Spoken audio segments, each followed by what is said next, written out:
Heavy यानो guys, कैसे हो सारे के सारे। Welcome back to my YouTube channel. आज की इस वीडियो में हम लोग बात करने वाले हैं टाइफाइड के बारे में, उसके सिम्टम्स, उसके स्प्रेड, उसके प्रिवेंशन, उसके ट्रीटमेंट, हर एक चीज के बारे में आज हम बात करेंगे। So without wasting a single part of time, let's talk about typhoid. Basically typhoid होता क्या है? टाइफाइड एक बैक्टीरियल डिसीज होता है जो कि एक बैक्टीरिया से फैलता है, जिस बैक्टीरिया का नाम होता है सैल्मोनेला टाइफी।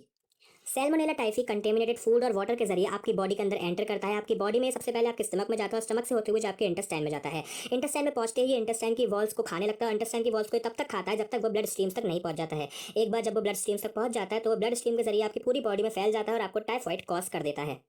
अब सैलेमोनल टाइफी का आपकी बॉडी के अंदर एंटर करने से लेकर आपको जब तक पहला टाइफाइड का सिम्टम नहीं आ जाता, उस समय को हम कहते हैं इंक्यूबेशन पीरियड। इंक्यूबेशन पीरियड 8 से 14 दिन का होता है, जब तक आपकी बॉडी के अंदर कोई भी टाइफाइड का सिम्टम दिखाई नहीं देता है। अब बात कर लेते हैं टाइफाइड के सिम्टम्स की। इसके सिम्टम्स में आता है headache, abdominal pain, mental confusion, red rashes, constipation, nausea, vomiting, जी मचलाना, यही इसके कुछ कॉमन सिम्टम्स होते हैं। अब बात कर लेते हैं टाइफाइड के डायग्नोज की। इसका सबसे बेसिक और मोस्ट कॉमन डायग्नोज है विडाल टेस्ट। विडाल टेस्ट में आपकी बॉडी के ब्लड और फेसेस का सैंपल लिया जाता है और उसकी जांच करके ये बताया जाता है कि आपकी बॉडी के अंदर सैल्मोनेला टाइफी नाम का बैक्टीरिया है या नहीं है। अगर वो होता है तो आपको टाइफाइड है, वरना नहीं है।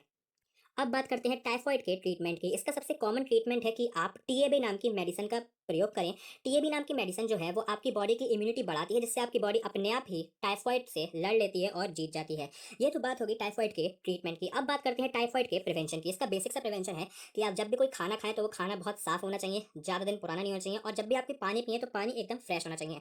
और इसका एक प्रिवेंशन है कि आप अपने आप को मॉस्किटो से जितना हो सके उतना दूर रखें, क्योंकि कभी कभार मॉस्किटो भी कैरियर का काम करते हैं टाइफाइड के केस में। ये थी वीडियो टाइफाइड के ऊपर। आई होप आपको वीडियो पसंद आई होगी। अगर आपको वीडियो पसंद आई तो वीडियो को लाइक कर दीजिए, शेयर कर दीजिए और चैनल को सब्सक्राइब कर दीजिए। तब तक के लिए मिलते हैं अगली वीडियो में। Keep learning and be positive always.